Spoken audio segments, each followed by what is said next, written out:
today we're going to talk about love languages and using that to find out what you need and to not be scared to ask for more of that. So my primary love language is words of affirmation.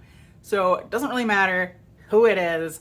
I adore being appreciated. If someone is like, thanks for doing X, Y, or Z, I really appreciate it. You did a great job. I am, first of all, very happy and warm and bubbly on the inside. And then second of all, I'm much more likely to do whatever that thing is again.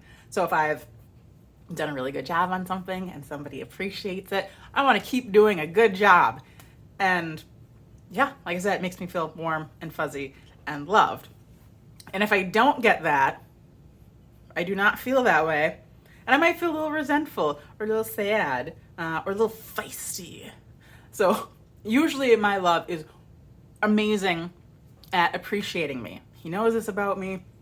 He's really good about saying, great job on this. Like, thank you for doing this. And I love it. But once in a while that doesn't happen. Like if he's stressed or just in his head or whatever. But the other day, he had this bladesmithing class, and so he was gone for a long time, and I worked all morning. I started at 6 a.m. and I was pretty sleepy, pretty tired, and then I had to clean the house because we had people coming over. So I'm just like, I have to work and then clean and then try to be a decent hostess because I was in a decent mood. If I'm not in a decent mood, sometimes I'm just like, fend for yourselves. I'm going to hide in the corner. But I was in a good mood. So I was like, I'm going to be a good hostess. And it was kind of a lot. It was a fair amount because usually he helps with some stuff, but he wasn't there. And I was happy that he was doing whatever he was doing. But yeah, feeling a little like there was a lot on my shoulders. Then he comes home to our clean house. I've made some snackies. I've been an awesome hostess. He says nothing. And I'm just kind of like, in my head being like, excuse me, where's my normal appreciation? And I feel so weird saying this because it's not really a big deal. But when you're used to it and it makes you feel very happy and you don't have it, it can be a little bit interesting. And so, yeah, the whole night, and I was going to try to ask him about it and be like, hey, like, what's up? And then he's like, I have to go to bed. And I was just like, so I spent like the night like sleeping on the edge of the bed, just like just really grumpy. And again, like I acknowledge that that's silly, but it's how I felt because I was like I couldn't even bring it up then. So yeah, just on the edge of the bed, like almost falling off the bed, just grumpy, mad. And then randomly in the middle of the night, the police bang on the door or back door. The back door of our house. This wasn't like a porn.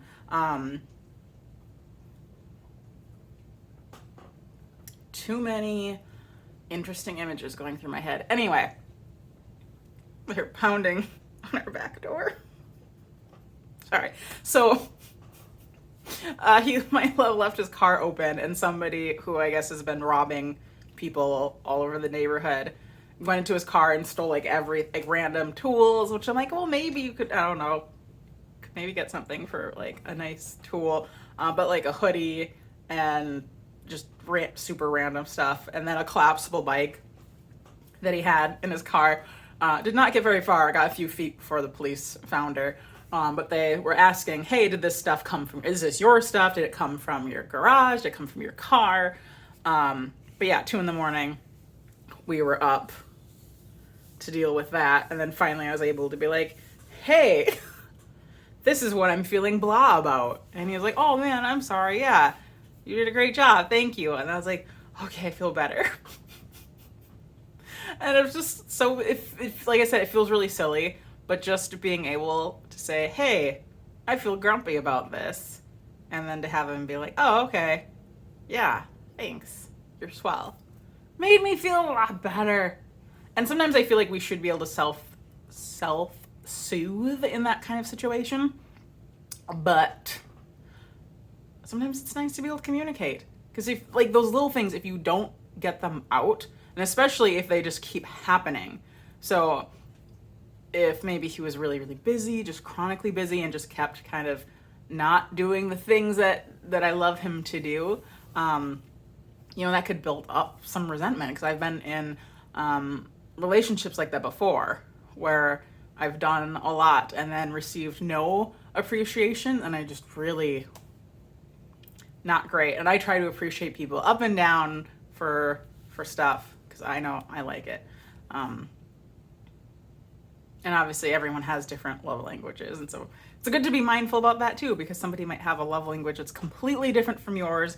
My loves is quality time, and so for him that is just spending time not looking at my phone, just being with him. And that could be a challenge for me, because I look at my phone frequently, and so to make him feel loved, I do try to put that away and ignore it. So yeah, it's good to know what your love language is. There's a quiz if you are curious. There are 5 different kinds. I don't know if I can remember them all. Obviously, words of affirmation, quality time, touch, or physical affection,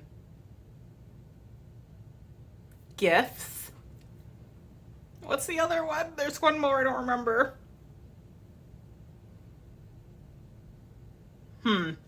Anyway, there's a lot of info out there about it. But yeah, knowing what yours is, knowing what your partner's is, and like not being afraid to ask for what you need, especially if your love languages are different. Or you can have the same love language, but it can manifest in different ways. So just knowing how your partner feels loved and being able to express how you like to be loved is good. So go forth in love. Don't be afraid to ask for what you need. And yeah, all right, you have a great day. Bye.